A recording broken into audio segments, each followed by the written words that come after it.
Welcome to cooking it simple. ഞാൻ Jessy. ഇന്ന് എത്തിയിട്ടുള്ളത് ഒരു ഈസി ആയിട്ടുള്ള പൈനാപ്പിൾ കേക്കിൻ്റെ റെസിപ്പി ആയിട്ടാണ്. നിങ്ങൾ പൈനാപ്പിൾ കേക്ക് ഇതുവരെ ട്രൈ ചെയ്യാത്ത ഒരാളാണെന്നുണ്ടെങ്കിൽ തീർച്ചയായിട്ടും ഇതൊന്ന് ട്രൈ ചെയ്ത് നോക്കണം. ഒരു രക്ഷയില്ലാത്ത ടേസ്റ്റാണ്, ഞാൻ ഗ്യാരണ്ടിയാണ്. അപ്പോൾ എല്ലാവരും ഈ കേക്ക് ഒന്ന് ഉണ്ടാക്കി നോക്കുക. കേക്ക് ഉണ്ടാക്കാൻ ഓവണൊന്നും ഇല്ലയെന്ന് പറഞ്ഞാൽ ആരും വിഷമിക്കേണ്ട. ഈ ഒരു കേക്ക് ഓവൺ ഇല്ലാതെയാണ് ഞാൻ കാണിച്ചിട്ടുള്ളത്. ഇനി ഓവണിൽ ചെയ്യണം എന്നുള്ളവർക്ക് അതിൻ്റെ മെഷർമെൻറ്റും കാര്യങ്ങളൊക്കെ ഞാൻ പറയുന്നുണ്ട്. അപ്പോൾ എല്ലാവരും തീർച്ചയായിട്ടും ട്രൈ ചെയ്ത് നോക്കുക, ഫീഡ്ബാക്ക് അറിയിക്കുക. അതുപോലെ തന്നെ നിങ്ങൾ ഇതുവരെ ചാനൽ സബ്സ്ക്രൈബ് ചെയ്യാത്ത ഒരാളാണെന്നുണ്ടെങ്കിൽ തീർച്ചയായിട്ടും താഴെയുള്ള ചുവന്ന സബ്സ്ക്രൈബ് ബട്ടൺ ക്ലിക്ക് ചെയ്ത് കൂടെയുള്ള ബെല്ലൈക്കൺ ക്ലിക്ക് ചെയ്ത് ഓൾ എന്ന ഓപ്ഷൻ എടുത്ത് വെക്കുക. അപ്പോൾ ഞാൻ വീഡിയോസ് ഇടുമ്പോൾ നിങ്ങൾക്ക് നോട്ടിഫിക്കേഷൻ വരും.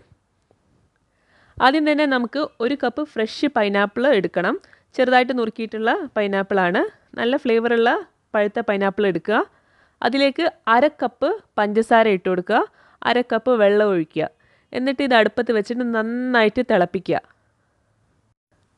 നിങ്ങൾക്ക് എല്ലാവർക്കും അറിയാം, നമ്മൾ പൈനാപ്പിൾ ഡയറക്റ്റായിട്ട് പാലിലോ പാലിൻ്റെ പ്രൊഡക്ട്സിലോ ഒന്നും ഇടാറില്ല. കാരണം അത് പിരിഞ്ഞു പോവും.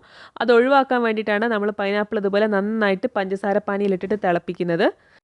ഇതുപോലെ ട്രാൻസ്ലൂസൻ്റ് ആയിക്കഴിഞ്ഞാൽ, അതായത് വെന്തിട്ട് കുറച്ച് ഇങ്ങനെ ട്രാൻസ്പാരൻ്റ് ആവുന്ന രീതിയില്ലേ, അതുപോലെ ആയിക്കഴിഞ്ഞാൽ ഫ്ലെയിം ഓഫ് ചെയ്യുക. എന്നിട്ട് ഈ ഒരു മിക്സ്ചർ തണുക്കാനായിട്ട് ഫ്രിഡ്ജിൽ വെക്കുക. ഈ ഒരു കേക്ക് ഉണ്ടാക്കാനായിട്ട് ഞാൻ 1/4 കപ്പ് മൈദപ്പൊടിയാണ് എടുത്തിട്ടുള്ളത്. 1 ടീസ്പൂണ് ബേക്കിംഗ് പൗഡർ എടുത്തിട്ടുണ്ട്. അതുപോലെ തന്നെ ഒരു 3-4 നുള്ളു ഉപ്പ് എടുത്തിട്ടുണ്ട്. ഇത് നന്നായിട്ട് നമുക്ക് അരിച്ചെടുക്കുക. ഒരു 2-3 തവണ അരിച്ചെടുക്കുന്നത് നന്നായിരിക്കും. മിക്സിയുടെ മീഡിയം ജാറിലേക്ക് ഞാൻ 2 കോഴിമുട്ട ഇട്ടിട്ടുണ്ട്. ഈ ഒരു കേക്ക് ബീറ്റർ ഇല്ലാതെയാണ് ചെയ്യുന്നത്. ബീറ്റർ ഉള്ളവർക്ക് ബീറ്റർ ഉപയോഗിച്ചിട്ടും ചെയ്യാം. അതിലേക്ക് നമുക്ക് 1/2 കപ്പ് പഞ്ചസാര ഇട്ട് കൊടുക്കാം. 1/4 കപ്പ് സൺഫ്ലവർ ഓയിൽ ഒഴിച്ചു കൊടുക്കുന്നുണ്ട്. അതുപോലെ തന്നെ 1/4 കപ്പ് പാല് ചേർത്ത് കൊടുക്കുന്നുണ്ട്. പാലും മുട്ടയും ഒക്കെ റൂം ടെമ്പറേച്ചറിലുള്ളത് തന്നെ ആയിരിക്കണം. 1 ടീസ്പൂൺ പൈനാപ്പിൾ എസൻസ് ചേർക്കുന്നുണ്ട്. വനില എസൻസ് ഒക്കെ ഇരിക്കുന്ന ഭാഗത്ത് തന്നെ ഉണ്ടാവും. കടകളിൽ നിന്നൊക്കെ എളുപ്പത്തിൽ വാങ്ങിക്കാൻ കിട്ടും. ഇത് നന്നായിട്ട് നമുക്ക് മിക്സിയിൽ അരച്ചെടുക്കാം. പഞ്ചസാരയൊക്കെ മെൽറ്റാവുന്ന രീതിയിൽ വേണം അരയ്ക്കാനായിട്ട്. അതിനുശേഷം നമ്മൾ എടുത്തു വെച്ചിട്ടുള്ള ഡ്രൈ ഇൻഗ്രീഡിയൻസ് നമുക്കിതിലേക്ക് ചേർത്ത് കൊടുക്കാം. ഡ്രൈ ഇൻഗ്രീഡിയൻസ് ഇട്ട് കഴിഞ്ഞാൽ നമ്മൾ മിക്സി പൾസ് മോഡിൽ മാത്രമേ കറക്കാൻ പാടുള്ളൂ. ഒരുപാട് നേരം അടിക്കരുത്. പൾസ് മോഡിൽ 2-3 തവണ ഒന്ന് മിക്സ് ചെയ്തിട്ടെടുക്കുക. ഇല്ലാന്നുണ്ടെങ്കിൽ ബാറ്റർ ഓവർ മിക്സ് ആയി പോവും. അക്കാര്യം പ്രത്യേകം ശ്രദ്ധിക്കുക. ഈ ഒരു കേക്ക് ബേക്ക് ചെയ്യാനായിട്ട് ഞാൻ 3 ലിറ്ററിൻ്റെ അലൂമിനിയം കുക്കറാണ് എടുത്തിട്ടുള്ളത്. കുക്കറിൻ്റെ അകത്ത് കുറച്ച് ഓയിലൊന്ന് ബ്രഷ് ചെയ്യുന്നുണ്ട്. ഉള്ളിലായിട്ട് ഒരു ബട്ടർ പേപ്പർ വെച്ച് കൊടുക്കുന്നുണ്ട്. അതിൻ്റെ മേലെയും കുറച്ച് ഓയിലൊന്ന് ബ്രഷ് ചെയ്ത് കൊടുക്കുക. എന്നിട്ട് നമ്മൾ റെഡിയാക്കി വെച്ചിട്ടുള്ള ബാറ്റർ നമുക്കിതിനകത്തേക്ക് ഒഴിച്ചു കൊടുക്കാം. ബാറ്റർ നിങ്ങൾക്ക് വേണമെന്നുണ്ടെങ്കിൽ മിക്സിയിലല്ലാതെ ഡ്രൈ ഇൻഗ്രീഡിയൻസും വെറ്റ് ഇൻഗ്രീഡിയൻസിനും പുറത്ത് സ്പാച്ചില ഉപയോഗിച്ച് കട്ട് ആൻഡ് ഫോൾഡ് മെത്തേഡിൽ മിക്സ് ചെയ്യാവുന്നതാണ്. ഇനി നമുക്ക് കുക്കർ ഒന്ന് ടാപ്പ് ചെയ്ത് കൊടുക്കുക. എക്സ്ട്രാ എയർ ബബിൾസ് ഉണ്ടെങ്കിൽ പോകാൻ വേണ്ടിയിട്ടാണ്. അതിനുശേഷം കുക്കർ അടച്ച് വയ്ക്കുക. കുക്കറിൻ്റെ വെയിറ്റ്, അതായത് വിസിലെടുത്ത് മാറ്റാൻ പ്രത്യേകം ശ്രദ്ധിക്കണം.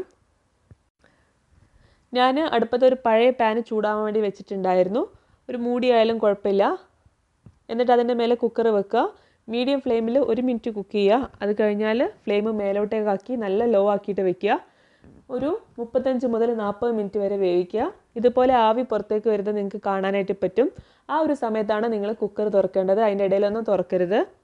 കുക്കർ തുറന്ന് നോക്കിയ സമയത്ത് കേക്ക് നന്നായി ബേക്ക് ആയിട്ടുണ്ട്. ടൂത്ത്പിക്ക് കുത്തി നോക്കുമ്പോൾ ക്ലീൻ ആയിട്ട് വന്നിട്ടുണ്ട്. ഇനി വെന്തിട്ടില്ല എന്നുണ്ടെങ്കിൽ കുറച്ച് നേരം കൂടെ എക്സ്ട്രാ ആയിട്ട് അടച്ച് വെച്ചിട്ട് വേവിക്കുക. ഇനി ഈ കേക്ക് നമുക്ക് തണുക്കാനായിട്ട് മാറ്റി വയ്ക്കാം. റൂം ടെമ്പറേച്ചറിലേക്ക് ആയിട്ട് വരണം. ഈ ഒരു സമയത്ത് 1/2 കപ്പ് വിപ്പിംഗ് ക്രീം ഞാൻ ബീറ്റ് ചെയ്തിട്ട് എടുത്തിട്ടുണ്ട്. ഞാൻ ഇതുപോലത്തെ ഒരു വൈഡ് വിസ്ക് ഉപയോഗിച്ചിട്ടാണ് ബീറ്റ് ചെയ്തിട്ടുള്ളത്. ഈ 2 മോഷനിൽ നിങ്ങൾക്ക് ബീറ്റ് ചെയ്യാം കേട്ടോ. ഇതുപോലെയുള്ള സ്റ്റിഫ് പീക്സ് ആയി വരുന്നത് വരെ ബീറ്റ് ചെയ്തിട്ടെടുക്കുക. അതിനുശേഷം അതിലേക്ക് 1 ടീസ്പൂൺ അളവിൽ പൈനാപ്പിൾ എസൻസ് ചേർത്തിട്ട് നമുക്ക് നന്നായിട്ടൊന്ന് മിക്സ് ചെയ്തിട്ടെടുക്കാം. ഞാനിപ്പോൾ യൂസ് ചെയ്തിട്ടുള്ളത് രാമ ബ്രാൻഡിൻ്റെ വിപ്പിംഗ് ക്രീമാണ്. ഇപ്പോൾ കേക്കൊക്കെ നന്നായിട്ട് ചൂട് തെളിഞ്ഞിട്ടുണ്ട്. ഇനി നമുക്ക് കേക്ക് കുക്കറിൻ്റെ അകത്തുനിന്ന് പുറത്തേക്ക് എടുക്കാം. ഇനി ഈ ഒരു കേക്ക് നിങ്ങൾ ഓവണിലാണ് ചെയ്യുന്നതെങ്കിൽ 180 ഡിഗ്രി സെൽഷ്യസിൽ പ്രീഹീറ്റ് ചെയ്തിട്ടുള്ള ഓവണിൽ 45 മിനിറ്റാണ് ബേക്കിംഗ് ടൈം ഉണ്ടാവുക.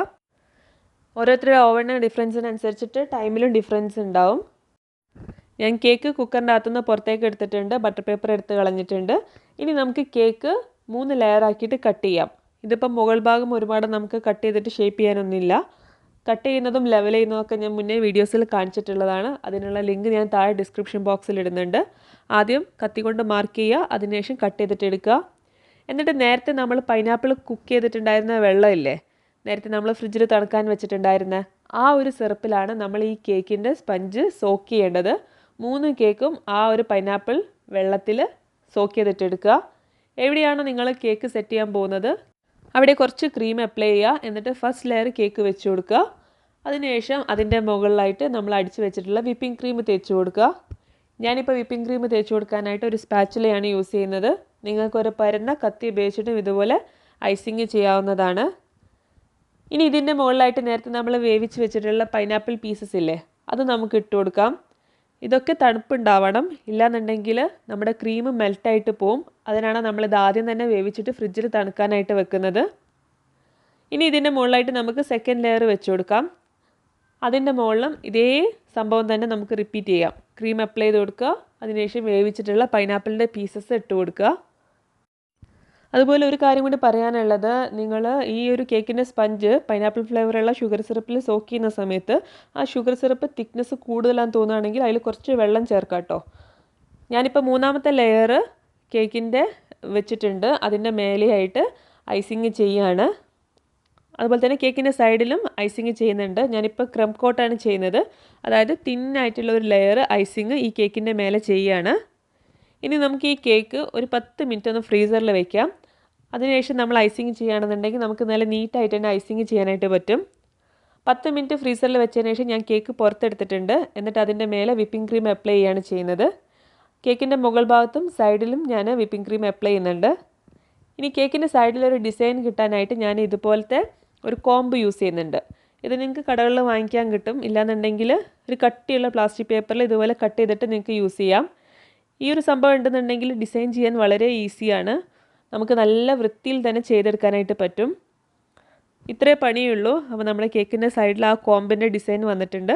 ഇനി കേക്കിൻ്റെ മുകൾ ഭാഗം സ്പാച്ചിൽ ഉപയോഗിച്ചിട്ട് നമുക്ക് ഷാർപ്പാക്കിയിട്ട് എടുക്കാം. ഓരോ തവണ കേക്കിൻ്റെ മേലെ വെക്കുമ്പോഴും ഈ ഒരു സ്പാച്ചില തുടച്ചു കൊടുക്കണം. ഒരു തുണി കൊണ്ടോ ടിഷ്യൂ കൊണ്ടോ തുടച്ചു കൊടുക്കുക. അപ്പോൾ നിങ്ങൾക്ക് നല്ല ക്ലീൻ ആയിട്ടുള്ള ടോപ്പ് കിട്ടും. എന്നിട്ട് ഈ കേക്ക് നമുക്കൊരു 15 മിനിറ്റ് ഒന്നും കൂടെ ഫ്രീസറിൽ വെക്കാം. കാരണം ഞാൻ ഈ കേക്കിൻ്റെ മേലെ ഒരു ഗനാഷ് ചെയ്യാൻ വേണ്ടി പോകുന്നുണ്ട്. അപ്പോൾ കേക്ക് നന്നായിട്ട് തണുത്തിട്ടിരിക്കണം. ഗനാഷ് ചെയ്യാനായിട്ട് ഞാൻ 100 ഗ്രാം വൈറ്റ് ചോക്ലേറ്റ് ആണ് എടുത്തിട്ടുള്ളത്. ഇത് നമ്മൾ സാധാരണ കഴിക്കുന്ന വൈറ്റ് ചോക്ലേറ്റ് ആണ്. മിൽക്കി ബാറൊക്കെ പോലെയുള്ള ഒരു വൈറ്റ് ചോക്ലേറ്റ് തന്നെയാണ്.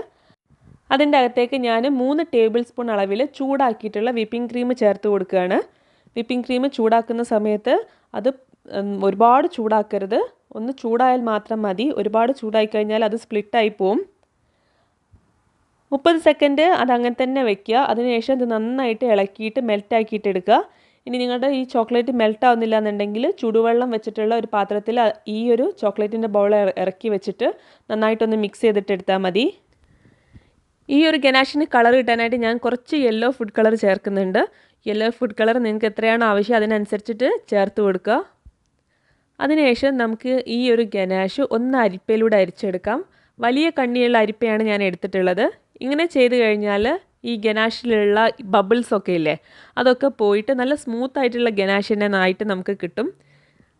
അരിപ്പയിൽ അരിച്ചതിന് ശേഷം ഞാൻ ഇതൊരു ഐസിങ് ബാഗിലേക്കാണ് ആക്കുന്നത്. എന്നാൽ പിന്നെ നമുക്ക് ഡയറക്റ്റായിട്ട് കേക്കിൻ്റെ മേലേക്ക് ഐസിങ് ചെയ്യാനും പറ്റും. ഈ ഗനാഷൊക്കെ നിങ്ങൾക്ക് വേണമെന്നുണ്ടെങ്കിൽ ചെയ്താൽ മതി. ജസ്റ്റ് പ്ലെയിൻ വിപ്പിംഗ് ക്രീം കൊണ്ട് ഐസിങ് ചെയ്താൽ തന്നെ നല്ല ടേസ്റ്റാണ്. പിന്നെ ഇത് കാണാൻ ഭംഗിക്ക് വേണ്ടിയാണ് ഇങ്ങനെ ചെയ്തിട്ടുള്ളത്. ബാക്കിയുള്ള വിപ്പിംഗ് ക്രീമിലേക്കും ഞാൻ കുറച്ച് യെല്ലോ ഫുഡ് കളർ ചേർത്തിട്ടുണ്ട്. പക്ഷേ അത് ഫുള്ളായിട്ട് മിക്സ് ചെയ്യുന്നില്ല. കുറച്ച് ഒരു വൈറ്റും യെല്ലോ ആയിട്ടുള്ള ഷെയ്ഡഡ് ആയിട്ട് തന്നെയാണ് ഉള്ളത്. അപ്പം ഞാൻ കേക്ക് പുറത്തെടുത്തിട്ടുണ്ട്. നമ്മൾ ഗനാഷ് വെച്ചിട്ടുള്ള ഐസിങ് ബാഗിൻ്റെ അറ്റം കട്ട് ചെയ്തിട്ടുണ്ട്. എന്നിട്ട് കേക്കിൻ്റെ സൈഡിലൂടെ ഇതുപോലെ ഡ്രിപ്പ് ചെയ്ത് കൊടുക്കുകയാണ്. ഞാനൊരു പൈനാപ്പിൾ ഡ്രിപ്പ് കേക്കാണ് ഇപ്പം ചെയ്യുന്നത്. പിന്നെ ഞാൻ പറഞ്ഞല്ലോ ഇങ്ങനെ ചെയ്യണം നിർബന്ധമൊന്നുമില്ല. നിങ്ങൾക്ക് പ്ലെയിൻ ആയിട്ടുള്ള ഐസിങ് ചെയ്യാം. ഈ ഒരു കേക്കിൻ്റെ മേലെ ഫ്ലവേഴ്സ് ഡിസൈൻ ചെയ്യാം, അല്ലെങ്കിൽ പൈനാപ്പിൾ കട്ട്സ് വെച്ചിട്ട് ഡിസൈൻ ചെയ്യാം. എങ്ങനെയാണ് നിങ്ങൾക്ക് ഇഷ്ടം അതുപോലെയൊക്കെ നിങ്ങൾക്ക് ചെയ്യാം. കേക്കിൻ്റെ സൈഡിൽ ഞാൻ ഇതുപോലെ ഗനാഷ് ചെയ്തിട്ടുണ്ട്. അതിന് ശേഷം ഞാൻ ബാക്കിയുള്ള ഗനാഷ് കേക്കിൻ്റെ നടുഭാഗത്തായിട്ട് ഇങ്ങനെ ചെയ്യുകയാണ്. കേക്കിൻ്റെ അറ്റത്തേക്ക് ഒരുപാട് ഗനാഷ് ഒഴിച്ചു കൊടുക്കരുത്. കാരണം ഓൾറെഡി നമ്മളിപ്പോൾ ഒഴിച്ചിട്ടുള്ള ഗനാഷ് കുറച്ചും കൂടെ ഒന്ന് ഇറങ്ങി വരും. അപ്പോൾ ഒരുപാട് കേക്കിൻ്റെ സൈഡിലൂടെ ഒലിച്ചു പോവും. അത് തടയാൻ വേണ്ടിയിട്ടാണ് നടുവിൽ ഒഴിച്ചതിന് ശേഷം ഇതുപോലെ സ്പാച്ചിൽ ഉപയോഗിച്ച് സ്പ്രെഡ് ചെയ്ത് കൊടുത്താൽ മതി. അതിനുശേഷം കേക്ക് ഒരു 10 മിനിറ്റ് ഒന്ന് ഫ്രിഡ്ജിൽ വെക്കുക. അപ്പം ഗനാഷ് സെറ്റായി കിട്ടും. എന്നിട്ട് വേണം നിങ്ങൾ ഈ ഒരു ഐസിങ് ചെയ്യാനായിട്ട്. അതല്ലാതെ നിങ്ങൾ ഗനാഷ് ഒഴിച്ചപാട് ഐസിങ് ചെയ്ത് കഴിഞ്ഞാൽ ഈ ഐസിങ് ഒക്കെ ഗനാഷ് ഒലിച്ചു പോകുന്നതിൻ്റെ കൂടെ ഒലിച്ചു പോകും. ഞാനിപ്പോൾ എടുത്തിട്ടുള്ളത് ഒരു ക്ലോസ്ഡ് സ്റ്റാർ നോസിലാണ്. ഈ കേക്കിൻ്റെ വെയിറ്റ് വരുന്നത് 1/2 kg ആണ്. അപ്പോൾ ഇത്രയുള്ള പരിപാടി. എല്ലാവരും ട്രൈ ചെയ്ത് നോക്കുക, ഫീഡ്ബാക്ക് അറിയിക്കുക. ഇഷ്ടപ്പെട്ട് കഴിഞ്ഞാൽ തീർച്ചയായിട്ടും താഴെ കമൻറ്റ് ഇടണം. പുതിയ വീഡിയോ ആയിട്ട് കാണാം. താങ്ക്